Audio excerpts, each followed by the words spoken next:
참 예수님, 한 주간 동안 안녕하셨어요? 2002년도에 틱 나탄이라는 베트남 스님이 마음에는 평화, 얼굴에는 미소라는 책이 베스트셀러였던 적이 있는데요. 어느 월요일에 제가 혼자 대청댐에 가서 이 책을 읽고 있었습니다. 책에서 스님은 나무를 끌어안는 명상을 해보라고 하더라고요. 사람 사이에 포옹을 하면 자기 보호 본능이 작동해서 자기도 모르게 상대방을 조금 밀어낸다고 하는데요. 나무는 상대방을 있는 그대로 받아들인다고 합니다. 그래서 나무를 끌어안으며 자기가 온전히 받아들여지는 명상을 해보라고 하더라고요. 그래서 일어서서 옆에 있는 나무를 끌어안아 보았습니다. 스님의 말대로 나무는 저를 밀어내지 않았습니다. 나무가 저를 받아들인다는 것을 더 잘 느끼기 위해 눈을 감았습니다. 한참 만에 눈을 떠보니 지나가던 사람들이 다 멈추어 서서 저를 쳐다보고 있었습니다. 이런 묵상은 사람들 없는 데서 해야겠다는 다짐을 하면서 자리를 옮겼습니다. 나무는 우리에게 많은 가르침을 주는데요. 가장 큰 가르침은 수동성이라고 생각합니다. 내가 왜 여기 심겨 있지? 다른 데로 가면 안 되나? 이런 불평 없이 자기가 심긴 곳에서 한 해, 두 해, 고난의 시간에 나이테를 새겨가며 성장합니다. 새들이 오면 가지를 내주고 사람이 기대면 버팀목이 되어줍니다.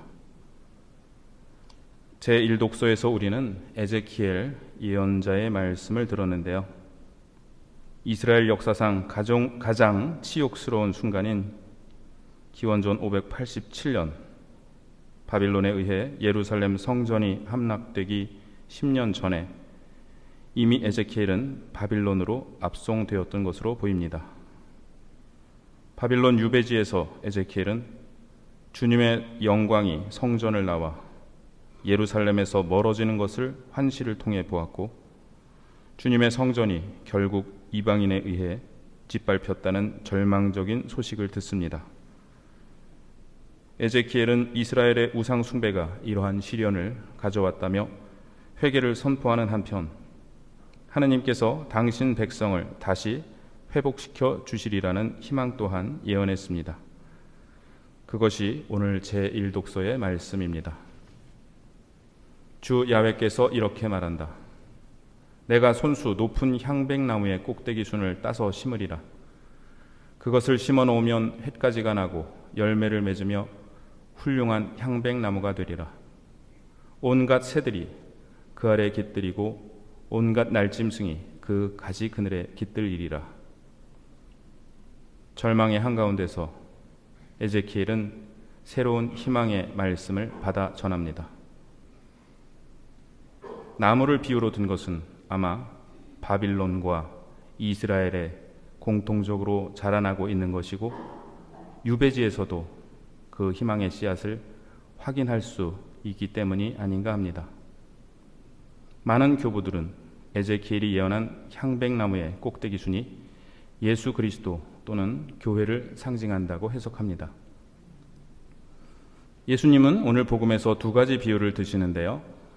저절로 자라는 씨앗의 비유와 겨자씨의 비유입니다. 하느님 나라는 겨자씨와 같다. 땅에 뿌려지면 자라나서 어떤 풀보다도 커지고 큰 가지들을 뻗어 하늘의 새들이 그 그늘에 깃들일 수 있게 된다.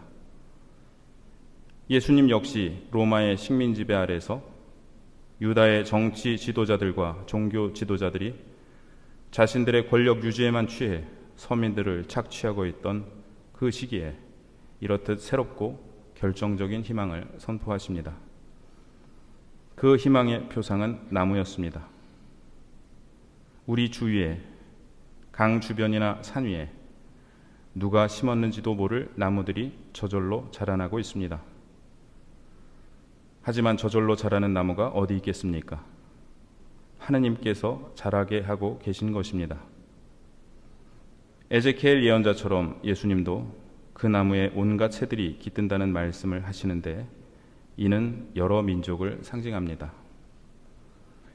하느님께서는 우리 안에 당신의 씨앗을 심어주셨고 이 씨앗을 세상에도 심으셨습니다.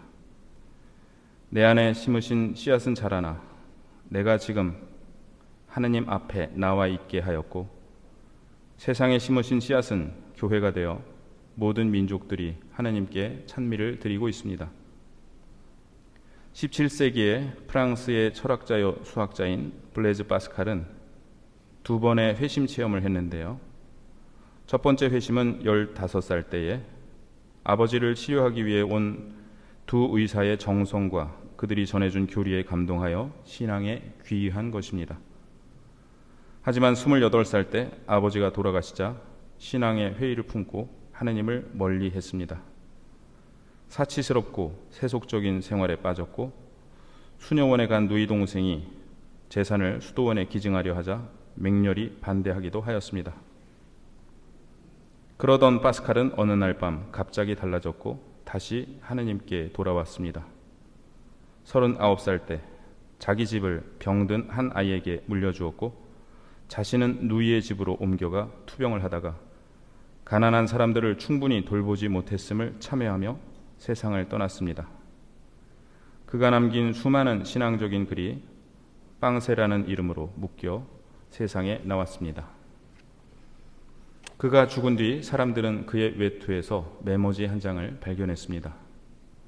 파스칼은 이 메모지가 자신의 심장 가까운 데 위치하도록 외투 안쪽에 바느질을 하여 꿰매어 놓았습니다. 그가 31살이던 해에 쓴 글이었는데 8년간 그 글을 간직하고 다녔습니다. 거기에는 이렇게 적혀 있었습니다. 은총의 해 1654년 11월 23일 밤 10시 30분부터 12시 30분까지 불, 아브라함의 하느님, 이삭의 하느님, 야곱의 하느님, 철학자와 학자들의 하느님이 아니시라. 확신, 감격, 기쁨, 평화, 예수 그리스도의 하느님, 이 세상을 그리고 하느님 아닌 모든 것을 잊어버림, 인간 영혼의 위대함, 의로우신 아버지, 세상은 당신을 알지 못하였지만 저는 당신을 알았습니다. 기쁨, 기쁨의 눈물. 저는 당신에게서 떠나 있었습니다. 생명의 물의 근원인 하느님을 버렸습니다. 저는 영원히 당신을 떠나지 않겠습니다. 예수 그리스도. 저는 그분을 저버리고 피하고 부인하고 십자가에 못 박았습니다. 제가 그분을 절대로 떠나지 않기를. 모든 것을 기쁘게 포기합니다. 예수 그리스도와 저희 지도자에게 전적인 순명, 지상에서의 잠시의 노력을 통해 얻는 영원한 기쁨. 저는 당신의 말씀을 결코 잊지 않겠습니다. 아멘. 파스칼은 이날 밤 무엇을 체험했던 것일까요? 우리는 정확히 알지 못하고 다만 짐작할 뿐입니다. 하느님께서는 그의 마음 안에 씨앗을 심어주셨습니다. 그것이 언제인지는 모릅니다. 그러나 그것은 그날 밤 싹을 틔웠습니다. 하느님께서는 우리 안에도 어느 날 씨앗을 심으셨습니다. 그것은 내가 세례를 청한 날일 수도 있고 내가 방황을 끝내고 다시 성당을 찾은 어느 날일 수도 있고 부모님 손에 이끌려 유아 세례를 받은 날일 수도 있고 내가 기억하지 못하는 어느 순간일 수도 있습니다. 그 씨앗은 싹을 틔우며 자라나고 있고 나는 지금 하느님 앞에 나와 있습니다. 하느님께서 세상에 심으신 씨앗은 자라나 교회가 되었습니다. 물론 우리는 교회의 모습에 실망할 때도 있습니다. 그러나 그 교회가 아니라 수많은 성인들과 순교자들이 하늘의 새들처럼 깃든 교회, 수많은 성직자, 수도자, 평신도가 이영만리 선교지에서 목숨을 바치며 자신의 임지에서 청춘을 바치며 가족과 공동체 안에서 자기 자신을 사랑으로 희생하고 봉헌하고 있는 교회, 지금 이 순간 여러분과 제가 함께 미사를 봉헌하고 있는 이 교회를 하느님은 이 세상에 심으셨고, 교회는 2000년 동안 자라나 이제 우리가 그 가지에 깃들여 살고 있습니다. 오늘 제2독서에서 바오로 사도는 말합니다. 우리는 언제나 확신에 차 있습니다. 보이는 것이 아니라 믿음으로 살아가기 때문입니다. 우리는 확신에 차 있습니다. 기회가 되시면 나무를 끌어안는 묵상을 해보시기를 권해드립니다. 그리고 내가 나무가 되어 나를 끌어안으시는 하느님을 묵상해 보시기를 권해드립니다. 아우구스티노 성인의 말씀을 인용해드립니다. 신앙은 당신이 보지 못하는 것을 믿는 것이다. 이 신앙에 대한 보상은 당신이 믿는 바를 보게 되는 것이다.